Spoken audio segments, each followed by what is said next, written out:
សត្វពង្រួសត្វពង្រួមានឈ្មោះជាភាសាអង់គ្លេសថា Sanda Pangolin វាស្ថិតនៅក្នុងប្រភេទសត្វកំពុងរងការគំរាមកំហែងខ្លាំងបំផុតនិងបន្តធ្លាក់ចុះដោយសារតែជំនឿរបស់ប្រជាពលរដ្ឋខ្លះយល់ថាឈាមនិងស្រកាពង្រួលអាចព្យាបាលជំងឺឬថ្នាំបំប៉នសុខភាពតាមការសិក្សាសត្វពង្រួជាប្រភេទធនិតសត្វដែលត្រូវបានគេជួញដូរច្រើនជាងគេបំផុតនៅលើពិភពលោកនិងត្រូវបានចាត់ថ្នាក់ក្នុងបញ្ជីក្រហមរបស់អង្គការ IUCN ជាប្រភេទសត្វកំពុងរងការគំរាមកំហែងខ្លាំងបំផុតឈានទៅរកការផុតពូជលើពិភពលោក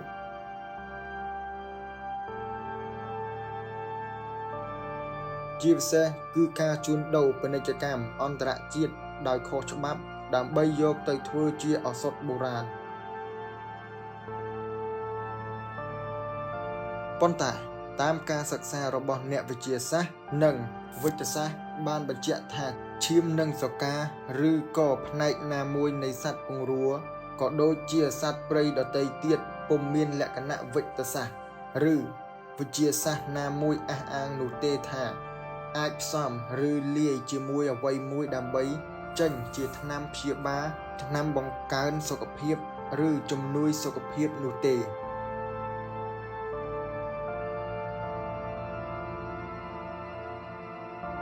ប៉ុន្តែវាជាប្រភេទចម្លងជំងឺពីសត្វនោះមកមនុស្សវិញទេ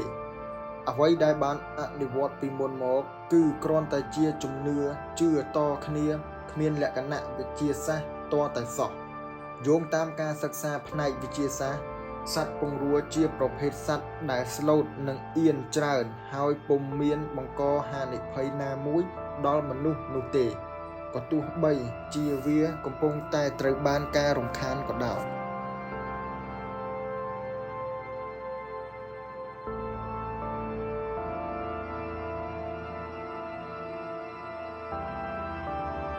សត្វពង្រួមានត្រចៀកតូច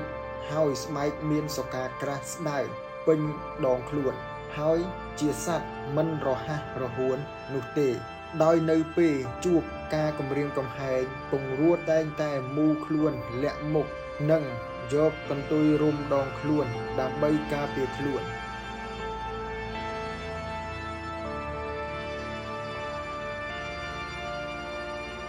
សត្វពង្រួស៊ីសត្វល្អិតជាចំណីដូចជាស្រមោចអាក្រងនិងកណ្ដៀរជាដើមតាមរយៈអណ្ដាតរបស់វាដែលមានប្រវែងប្រមាណ20សង់ទីម៉ែត្រ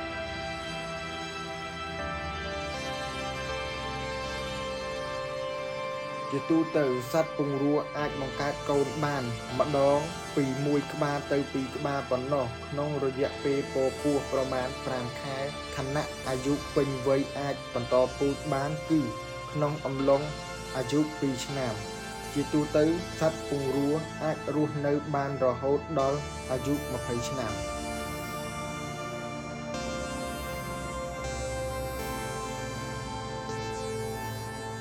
កម្ពុជាបានចាត់ទុកសត្វពង្រួថាជាប្រភេទសត្វកម្រនិងមិនមានការបញ្ជាក់ពីចំនួនពិតប្រាកដនៅឡើយទេនៅទូទាំងប្រទេសប៉ុន្តែការកត់សម្គាល់ថាប្រភេទសត្វនេះក៏មានការថយចុះផងដែរដោយសារតែការបរបាញ់ដាក់អន្ទាក់និងធ្វើអាជីវកម្ម